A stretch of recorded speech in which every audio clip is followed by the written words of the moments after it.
The Battle of Nicopolis took place on 25 September 1396 and resulted in the rout of an allied Crusader army of Hungarian, Bulgarian, Croatian, Wallachian, French, Burgundian, German and assorted troops at the hands of an Ottoman force, raising of the siege of the Danubian fortress of Nicopolis and leading to the end of the Second Bulgarian Empire. It is often referred to as the Crusade of Nicopolis as it was one of the last large-scale crusades of the Middle Ages, together with the Crusade of Varna in 1443 to 1444. Background: there were many minor crusades in the 14th century, undertaken by individual kings or knights. Most recently there had been a failed crusade against Tunisia in 1390, and there was ongoing warfare in northern Europe along the Baltic coast. After their victory at the Battle of Kosovo in 1389, the Ottomans had conquered most of the Balkans, and had reduced the Byzantine Empire to the area immediately surrounding Constantinople, which they later proceeded to besiege. In 1393 the Bulgarian Tsar Ivan Shishman had lost Nicopolis,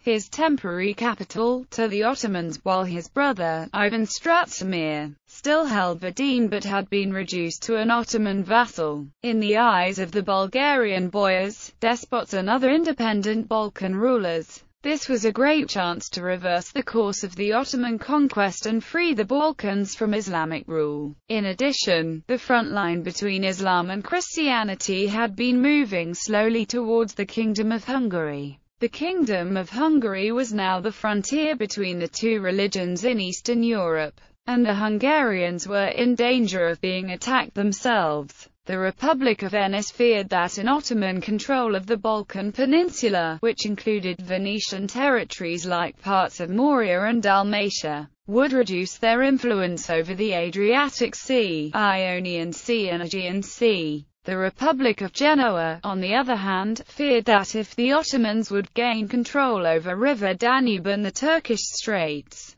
they would eventually obtain a monopoly over the trade routes between Europe and the Black Sea, where the Genoese had many important colonies like Kaffa, Sinif and Amasra. The Genoese also owned the citadel of Galata, located at the north of the Golden Horn in Constantinople, to which base it had laid siege in 1395. In 1394, Pope Boniface IX proclaimed a new crusade against the Turks, although the Western Schism had split the papacy in two, with rival popes at Avignon and Rome, and the days when a pope had the authority to call a crusade were long past. The two decisive factors in the formation of the last crusade were the ongoing 100 Years' War between Richard II's England and Charles VI's France, and the support of Philip II, Duke of Burgundy. In 1389, the war had ground to one of its periodic truces. Further, in March 1395, Richard II proposed a marriage between himself and Charles VI's daughter Isabella in the interests of peace, and the two kings met in October 1396 on the borders of Calais to agree to the union and agree to lengthen the truce of Loulinghem. The support of Burgundy, among the most powerful of the French nobles, was also vital. In 1391, Burgundy, trying to decide between sending a crusade to either Prussia or Hungary, sent his envoy Guy de la Trémouille to Venice and Hungary to evaluate the situation. Burgundy originally envisioned a crusade led by himself and the Dukes of Orleans and Lancaster, though none would join the eventual crusade. It was very unlikely that defense against the Turks was considered a particularly important goal of the crusade. Burgundy's interest in sponsoring the crusade was in increasing his and his house's prestige and power, and historian Barbara Tudgman notes, since he was the prince of self-magnification, the result was that opulent display became the dominant theme. Plans, logistics, intelligence about the enemy came second, if at all. In 1394, Burgundy extracted 120,000 livres from Flanders, sufficient to begin preparations for a crusade, and in January 1395 sent word to King Sigismund of Hungary that an official request to the King of France would be accepted. In August, Sigismund's delegation of 4 knights and a bishop arrived in the court of Paris to paint a description of how 40,000 Turks were despoiling and imperiling Christian lands and beg, on Sigismund of Hungary's behalf, for help. Charles VI, having secured a peace with England through the marriage of his daughter, was able to reply that, as chief of the Christian kings, it was his responsibility to protect Christianity and punish Sultan Bayezid. French nobility responded enthusiastically to the declaration. Philip of Artois, Count of Eu, the Constable of France, and Jean Le Maingry, the Marshal of France, declared participation in the Crusade the duty of every man of valor. Strength of forces. The number of combatants is heavily contested in historical accounts. Historian Tuchman notes, chroniclers habitually matched numbers to the awesomeness of the event, and the Battle of Nicopolis was considered so significant that the number of combatants given by medieval chroniclers ranges as high as 400,000, with each side insisting that the enemy outnumbered them 2 to 1, which for the Crusaders offered some solace for their defeat and for the Turks increased the glory of their victory. The oft-given figure of 100,000 Crusaders is dismissed by Tuchman, who notes that 100,000 men would have taken a month to cross the Danube at Iron Gate, while the Crusaders took 8 days. The closest record to a first-person account was made by Johann Schildberger, a German follower of a Bavarian noble, who witnessed the battle at the age of 16 and was captured and enslaved for 30 years by the Turks before returning home, at which time he wrote a narrative of the battle estimating the Crusader strength at the final battle at 16,000. Though he also estimated Turkish forces as a wildly inflated 200,000. German historians of the 19th century attempting to estimate the combatants on each side came to the figures of about 7,500 minus 9,000 Christians and about 12,000 minus 20,000 Turks, while noting that, from the point of logistics, it would have been impossible for the countryside around Nicopolis to have supplied food and fodder for scores of thousands of men and horses. Composition of Crusader forces from France. It was said about 2,000 knights and squires joined, and were accompanied by 6,000 archers and foot soldiers drawn from the best volunteer and mercenary companies, totaling some 10,000 men. Next in importance were the Knights Hospitaller of Rhodes, who were the standard-bearers of Christianity in the Levant since the decline of Constantinople and Cyprus. Venice supplied a naval fleet for supporting action, while Hungarian envoys encouraged German princes of the Rhineland, Bavaria, Saxony and other parts of the empire to join. French heralds had proclaimed the crusade in Poland, Bohemia, Navarre and Spain, from which individuals came to join. The Italian city-states were too much engaged in the customary violent rivalries to participate, and the widely reported and acclaimed English participation never actually occurred. The report of 1,000 English knights comes from contemporary Antonio Fiorentino, and was taken as fact by historian Aziz S. Atiyah and others following him. 1,000 knights would have actually amounted to 4,000 to 6,000 men and at least twice as many horses, counting foot soldiers and other retainers. However, there are no records of financial arrangements being made in England to send a force abroad, nor of any royal preparation needed to organize and dispatch such a force. Reports of Henry of Bolingbroke or other son of the Duke of Lancaster leading an English contingent must be false, since the presence of Henry and every other such son, as well as almost every other significant noble in the land, is recorded at the king's wedding 5 months after the Crusade's departure. Atiyah also thought that the invocation of St. George as a war cry at Nicopolis signified the presence of English soldiers, for whom George was a patron saint, but Froissart, who mentions this, claims that the cry was made by the French knight Philippe du.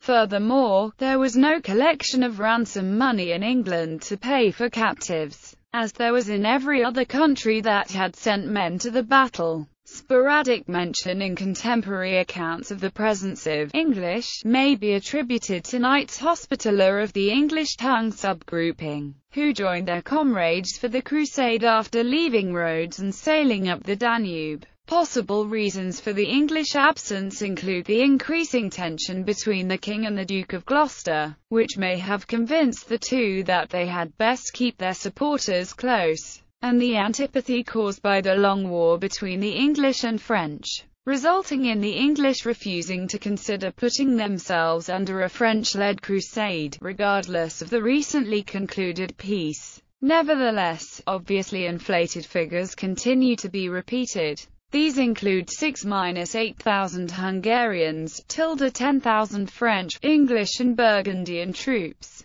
10,000 Wallachians led by Michel Bartram the Prince of Wallachia, 6,000 Germans and nearly 15,000 Dutch, Bohemian, Spanish, Italian, Polish, Bulgarian, Scottish and Swiss troops on the land, with the naval support of Venice, Genoa and the Knights of St. John. These result in a figure of about 47,000–49,000 in total, possibly up to 120,000 or 130,000 according to numerous sources, including the 15th-century Ottoman historian Sukrala, who gives the figure of the Crusader army as 130,000 in his Betçi Teveri. Composition of Ottoman forces also estimated at about 20–25,000, but inflated figures continue to be repeated of up to 60,000 according to numerous sources including the 15th-century Ottoman historian Sukrala, who gives the figure of the Ottoman army as 60,000 in his Betçi Teveri, alternately described as roughly half of the Crusader army. The Ottoman force also included 1,500 Serbian heavy cavalry knights under the command of Prince Stefan Lazarevich, who was Sultan Bayezid's brother-in-law and vassal since the Battle of Kosovo in 1389. Journey. While Philip, Duke of Burgundy, had originally planned to lead the crusade along with John of Gaunt and Louis of Orleans, all three withdrew, claiming that the peace negotiations with England required their presence, though perhaps also because none dared leave the vicinity of the throne if their chief rival stayed. However, Burgundy retained control of the enterprise he was funding by naming 24-year-old John the Fearless, the Duke's eldest son, phenomenal command. Burgundy, perhaps recognizing that his son, as well as Constable Dhu and Marshal Bouchecourt, who were both under 35, lacked the necessary experience, summoned Enguerrand VII, Lord of Coucy, the most experienced warrior and statesman of the realm, and prevailed on him to be chief counselor to Nevers during the crusade. The ambiguity of the Crusaders' command structure would prove to be crucial in the final outcome. While Nevers was given a long list of councillors, as well as another list of prominent French lords on the crusade with whom Nevers could consult when it seemed good to him, the concept of unity of command was not yet understood by medieval warriors. Rules of discipline for the crusade were decreed at a war council on 28 March 1396, which included the final provision, item, that, in battle, the Count and his company claim the avant-garde, revealing that the chivalric code continued to require knights to prove their valor by leading the charge. To Buda, the crusade set forth from Dijon on 30 April 1396, heading across Bavaria by way of Strasbourg to the upper Danube, from where they used river transport to join with Sigismund in Buda. From there the Crusader goals, though lacking details of planning, were to expel the Turks from the Balkans and then go to the aid of Constantinople, cross the Hellespont, and march through Turkey and Syria to liberate Palestine and the Holy Sepulchre, before returning in triumph to Europe by sea. Arrangements were made for a fleet of Venetian vessels to blockade the Turks in the Sea of Marmara and for the Venetians to sail up the Danube to meet the Crusaders in Wallachia in July. Cusi was not with the Crusader body as it travelled, having been detached on a diplomatic mission to Gian Galeazzo Visconti, the Duke of Milan. Furious at French political manoeuvring that had removed Genoa from his influence, Gian Galeazzo had been attempting to stop the transfer of Genoa's sovereignty to France, and Cusi was dispatched to warn him that France would consider further interference a hostile act. The quarrel was more than political. Valentina Visconti, the wife of the Duke of Orleans and Gian Galeazzo's beloved daughter, had been exiled from Paris due to the machinations of Queen Isabeau the same month as the departure of the Crusade. The Duke of Milan threatened to send knights to defend his daughter's honor, but, in the wake of the disaster at Nicopolis, it was widely believed that he had relayed intelligence to Bayezid I of Crusader troop movements. There is no firm evidence of this, and it is likely that Gian Galeazzo became a scapegoat after the fact due to the existing animosity with France. Cusi, his diplomatic mission complete and accompanied by Henry of Bar and their followers, left Milan for Venice, from where he requisitioned a ship on the 17th of May to take him across the Adriatic Sea, landing in the Croatian port of Say on the 30th of May before making his way overland to the rendezvous in Buda. Cusi arrived well before Neves, who had stopped in the upper Danube for receptions and festivities thrown by German princes. Neves did not arrive in Vienna until the 24th of June, a full month behind the Crusader vanguard led by Du and Bouchercourt. A fleet of 70 Venetian vessels loaded with provisions was sent down the Danube, while Neves enjoyed yet more parties thrown by his brother-in-law Leopold IV, Duke of Austria. Neves then asked his brother-in-law for a staggering loan of 100,000 ducats, which took time to arrange, and eventually arrived in Buda in July. Buda to Nicopolis. Once the leaders had arrived, strategy had to be coordinated with Philibert de Naylac, master of the Knights Hospitaller, and representatives of the Venetian fleet. 44 Venetian ships had carried the Hospitallers from Rhodes through the Aegean into the Sea of Marmara, and some continued into the Black Sea and up to the Danube without engaging in battle. The fact that the Turks, who had an inferior naval presence, did not challenge the Venetians for control of the sea is seen as evidence that Bayezid and the majority of his forces were already on the European side. The War Council in Buda was immediately the forum of a fierce dispute.